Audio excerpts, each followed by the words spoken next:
How's it going, my peeps? Welcome back to the channel. Now, getting back to our roots a little bit, I threw up a couple of different options on my Instagram story for you guys to vote on, and hopefully none of these are gonna have devil cream, or no one's gonna be stealing my video ideas. I know, sorry, but keeping with the throwback theme, that's what you guys voted on, some more throwback OG BuzzFeed recipes. If you missed the last few, we've already redone the pizza dip, the churro bowls, a couple other things that kind of defined that era of BuzzFeed food. But we've been at this for almost a decade now, so we've got plenty more to choose from and hopefully improve a little bit. So let's get right into this one. Alright, let's kick this one off extremely strong with one of the ones that kicked off this entire channel to begin with. From over 8 years ago and the Flaming Hot Cheeto recipe video, let's revisit these flaming hot marshmallow treats. I grabbed some Rice Krispie cereal, some mini marshmallows, hot Cheetos, and butter. First of all, I'm not sure if I mentioned this in the last throwback video when I did the mozzarella sticks, but this video somehow has 1.2 million views, which is kind of mind-boggling. If I could time travel back to young David and tell him how somehow mixing hot Cheetos and marshmallows in his kitchen at 1 in the morning would get that many views, he'd probably fall on the floor again. But if you weren't around back then, these were absolutely disgusting. I could barely even chew them, much less swallow one. It was just too strong of combating flavors, and the only way I thought of being able to cut that up a little bit was just adding some Rice Krispie cereal. Theoretically, they should also aerate the mix a little bit so it's not so densely crunchy and strong tasting. But seeing this mix come together once again just takes me right back to the time of no stress outside of my next college class, and also the time of not having any digestive intestinal issues as well. All I would like to know is what the hell BuzzFeed was on in 2015. Like, who thought of this and why? I feel like I want to be like Squidward with the Krabby Patty. It's not quite as bad as I remember it being, possibly because it's cut with the cereal, but it is just not pleasant. I don't know if this is some weird Pavlovian response, or there's something weird going on here, but the reaction it elicits is like comparable only to like vomit. It's just weirdly acidic. It just reminds you of like sickness. I hope the mic just picked out my stomach just roaring, screaming for help. At least we can confirm BuzzFeed had no kind of beta testers or tasters back then. I could not stomach it 8 years ago, and at 28 years old, I definitely still can't. Next up is another banger, because we are rewinding just 2 months prior to the hot Cheeto video, going back to the fried ramen recipes and remaking those corn dogs. I grabbed some flour and milk, granulated sugar and ramen, some hot dogs, salt, baking powder, 1 egg, and some cornmeal. Although this looks vaguely familiar, that's the reason. It's literally the exact same one as I used in that original video. I suppose I can no longer make fun of my mom for hoarding very expired ingredients. This video was another great classic one, almost pushing 1 million views itself. Am I just now realizing I may have peaked in 2015?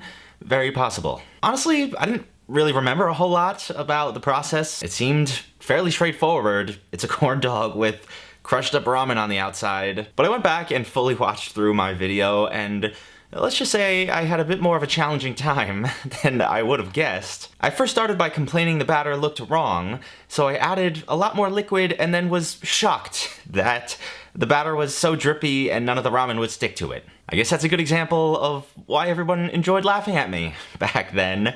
Needless to say, I added as little moisture to this as possible, just until it went from like a dough consistency to a very thick batter. Just don't forget that this is gonna thicken up as it sits, too, once all that flour and cornmeal kind of absorb the moisture.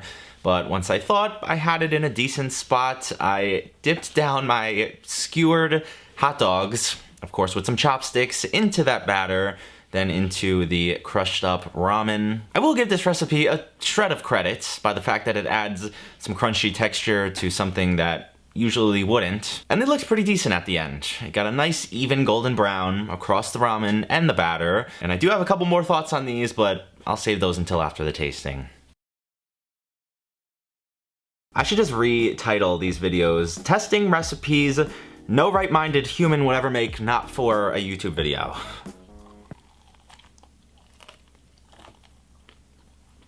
I think it needs a little ketchup. I don't know. These things, they're just so weird. I like a corn dog, don't get me wrong, but the ramen, while adding some crunch, just absorbs so much oil. You can tell by the color they turn when you pull them out of the oil, and then even kind of in your mouth. It's way greasier of a mouthfeel than a normal fried food would be. And I cranked that oil temperature too. Usually that prevents things from absorbing a lot of it, but that didn't seem to matter. But the flavor is good. It's actually a pretty good corn dog batter when you don't add so much milk that it turns into a crepe batter. On the grand scheme of this is a really good practical food and BuzzFeed only made this video to get views, it kind of lands right here. And lastly today, for the dessert course, was one of the most unmitigated disasters on the history of this channel. I think I actually ruined that pot I cooked in. It was the infamous, perplexing, gloopy, whatever you want to call it, Oreo Rice. And to make today's new and improved version, I grabbed some milk and Oreos, sugar and kosher salt, butter, water, obviously some rice and an egg, and some vanilla extract. I have many things to say about this one, starting with the fact that they must have deleted this video because I couldn't find it anywhere, which I don't really blame them, because if you watch my video back, there's like no way that could ever work. Throwing an entire package of Oreos and some rice and milk in a pot and then covering it and praying is not going to result in something decent. So for this one, I'm taking a much more normal and proven method and just making a rice pudding, but injecting Oreo flavor wherever I can. I steeped about a dozen Oreos in 2 cups of milk, just over very low heat for a couple of minutes until all those cookies broke down. I strained them, and then as a last second addition, threw in a little cocoa powder and salt,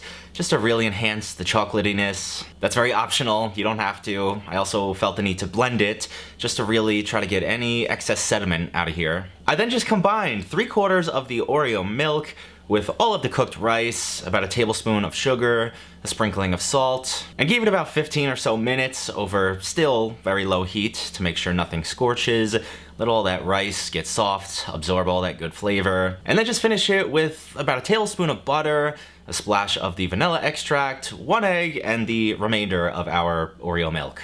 I left it on the heat for another 2 to 3 minutes to let it thicken up even further, allow that egg to temper a bit so we're not contracting any diseases. And then that's it. I was very tempted to stir in some more crushed up cookies into the finished mix, but I think those will just get soggy. I just plopped them right on top as a finishing garnish, and let's see if this, unlike BuzzFeed's, will withstand the test of time. Yeah, I'm really happy I didn't mix any more cookies into the rice itself, because look how much they're melting into it already, and they're softening up, although kind of looks good. This is freaking good, man. I'm actually a little proud of myself. The sweetness level is perfect. It's super rich, probably from the egg. The rice is cooked well. I will say the ratio of like rice to pudding is a little off. There's a lot of rice. Usually there's a little bit more of a higher proportion of pudding, but still. I love how warm and creamy it is. It would be so comforting if it wasn't 5,000 degrees outside and I wasn't glistening like a butterball turkey. I'll leave all the ingredients and measurements for this one down in the description if you want to give it a shot. I'd recommend you do. Send me a picture on Instagram if you do. I love days like today.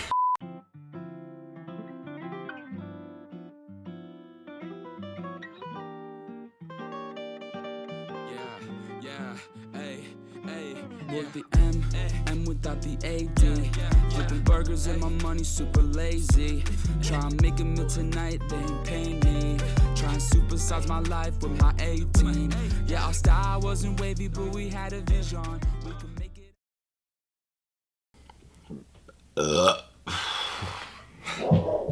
Me too, Nala.